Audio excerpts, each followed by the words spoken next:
ઘણા બધા સમયથી હરિભક્તો શાકનો વઘાર થયો ત્યારથી ઉતાવળા થાય છે. અને આમ તો શાકનો વઘાર થઈ ગયા પછી એટલે સભાની પૂર્ણાહુતિ જ કહેવાય, કારણ કે પ્રસાદ લેવાનો અવસર જ્યારે આટલા મોટા પ્રસંગમાં આટલી મોટી સંખ્યામાં હરિભક્તો ઉપસ્થિત થયા છે, સમસ્ત હળવદના અને આજુબાજુના વિસ્તારના હરિભક્તો. આ જગ્યા લગભગ 2 વર્ષ પહેલા અહીંયા શાકોત્સવ કર્યો હતો અને આવ્યા હતા, અને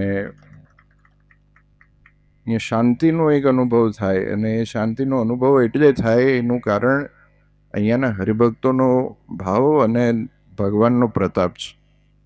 અને અહીંયાના હરિભક્તો ખૂબ લાગણીવાળા, ખૂબ ભાવના અને ખૂબ શ્રદ્ધાવાળા છે.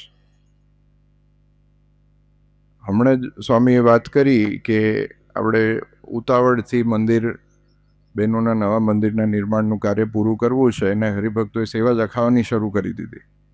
એ ધન્યવાદ છે આપની બધાની મહેનતને અને પરિશ્રમને. અને કોઈ પણ સેવા નાની નથી હોતી. 1 રૂપિયાની હોય કે લાખ રૂપિયાની હોય, ભગવાન માટે કરેલી ગમે એટલી સેવા હોય એ સંખ્યાથી નથી મપાતી, એ હું માનું છું. સંખ્યાથી ક્યારેય સેવા નથી મપાતી, ભાવથી સેવા મપાય છે. અને આ બધાએ ભાવથી જે પણ નાની મોટી સેવા આ મંદિરના નિર્માણ માટે કરી છે, એ ખૂબ ધન્યવાદને પાત્ર છે. વધુમાં હમણાં જ સંતોએ વાત કરી, પીપી સ્વામીએ વાત કરી, મૂડી મંદિરના મહંત સ્વામીએ વાત કરી. આપણે હળવદમાં ભવ્ય અતિ ભવ્ય નવા મંદિરનું નિર્માણ, એનું કાર્ય ટૂંક સમયમાં આપણે શરૂ કરવાનું છે. અને બહેનોના મંદિરનું કાર્ય તો થતું રહેશે, સાથે સાથે આ કાર્ય પણ આપણે હાથમાં લેવાનું છે. અને ભગવાને આપણને આટલી ક્ષમતા આપી છે, આટલી શક્તિ આપી છે, તો એનો ઉપયોગ આપણે, એનો સદુપયોગ આપણે. ગામમાં મંદિર છે, ઘણું જૂનું છે, પ્રસાદીનું છે. અને અત્યારે સમયના પ્રમાણે આપણે ભવ્ય અતિ ભવ્ય શિખરબંધ મંદિર થાય એવી મહારાષ્ટ્રની ઘણા સમયથી ઈચ્છા છે. તો એને પણ આપણે ખાસ આજે બધા અહીંયા જે આટલી મોટી સંખ્યામાં હરિભક્તો બેઠા છે, મહારાજે કહ્યું કે સભાનું ધાર્યું થાય છે, એટલે આપણે બધાએ ભેગા થઈને સંકલ્પ લેવાનો છે કે આ મંદિરનું કાર્ય જલ્દીથી જલ્દી શરૂ થાય અને આપણા ગામમાં, આપણા વિસ્તારમાં ખૂબ ભવ્ય અતિ ભવ્ય મંદિર થાય, અને રાધાકૃષ્ણ દેવ, નારાયણ દેવ એ મંદિરમાં બિરાજમાન થાય અને લાખો લોકોનું કલ્યાણ કરે. એ જ આપણે આજે પ્રાર્થના કરવાની છે ભગવાનને. આપણે બધાએ ભેગા થઈને, ભાઈઓ, બહેનો, સંતો, સાંખ્યોગી બહેનો, બધાએ ભેગા થઈને આ સંકલ્પ લેવાનો છે. અને ખૂબ જ ભવ્ય અતિ ભવ્ય મંદિરનું નિર્માણ થશે. અને ખાસ કરીને હમણાં જ વાત કરી કે વસંત પંચમીના દિવસે આપણે જાહેરાત કરીશ કે અમદાવાદ દેશનો, માત્ર અમદાવાદ કે મૂડી એમ નહીં, અમદાવાદ દેશનો સમયો આપણે ઉજવવાનો છે. અને એ સમયો શિક્ષાપત્રીના 200 વર્ષના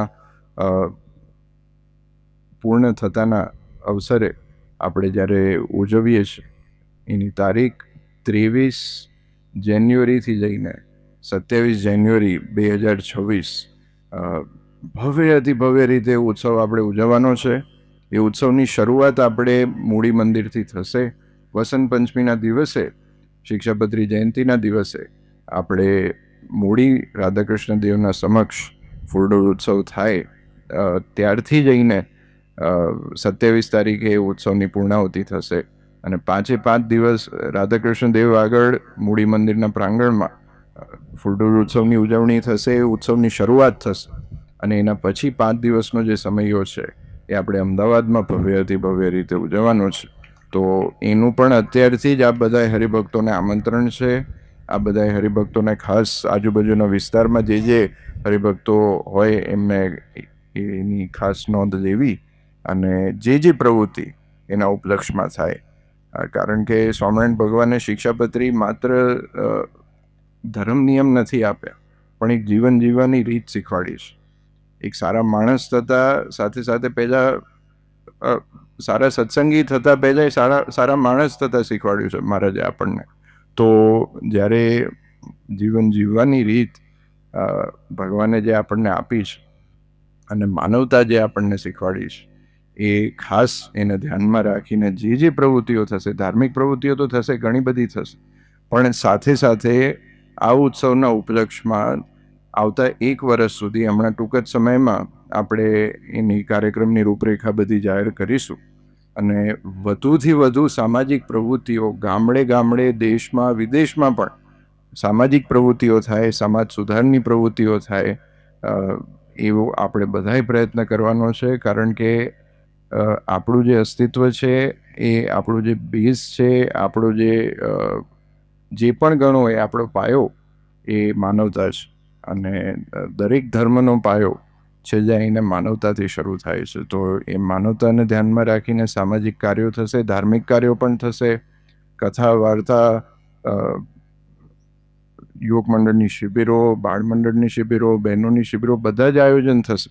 પણ સાથે સાથે સમાજલક્ષી કાર્યો ખૂબ મોટી સંખ્યામાં જ્યારે સમસ્ત અમદાવાદ દેશમાં થશે. અને આ સમયો અમદાવાદ, મૂળી, ભુજ બધાએ ભેગા થઈને ઉજવવાના છે. તો જ્યારે દેશથી ને વિદેશથી આટલી મોટી સંખ્યામાં હરિભક્તો જ્યારે ઉપસ્થિત રહેશે, ત્યારે અહીંયાના દરેક હરિભક્તોને એ ઉત્સવની પણ ખાસ નોંધ લેવા વિનંતી. અંતે મહારાજ આપ સર્વેનું ખૂબ રૂડું કરે, ખૂબ મંગળ કરે. અને જે હરિભક્તોએ સેવા કરીશ, ખાસ કરીને બહેનોના નવા મંદિરના નિર્માણ માટે, એમને પણ ખૂબ ખૂબ ધન્યવાદ. અને સેવા આવતી જાય છે તો સ્વામીને આપણે કહીએ કે નિર્માણ કાર્ય પૂરું થાય એટલી સેવા થઈ જાય તો સારું. આજે આટલી મોટી સંખ્યામાં હરિભક્તો ઉપસ્થિત રહ્યા છે, તો એ પણ મંદિરનું કાર્ય ખૂબ જ સારી રીતે, નિર્વિઘ્ન રીતે પૂર્ણ થાય, એ જ આજના દિવસે આપણે નારાયણ દેવના ચરણોમાં, રાધાકૃષ્ણ દેવના ચરણોમાં પ્રાર્થના.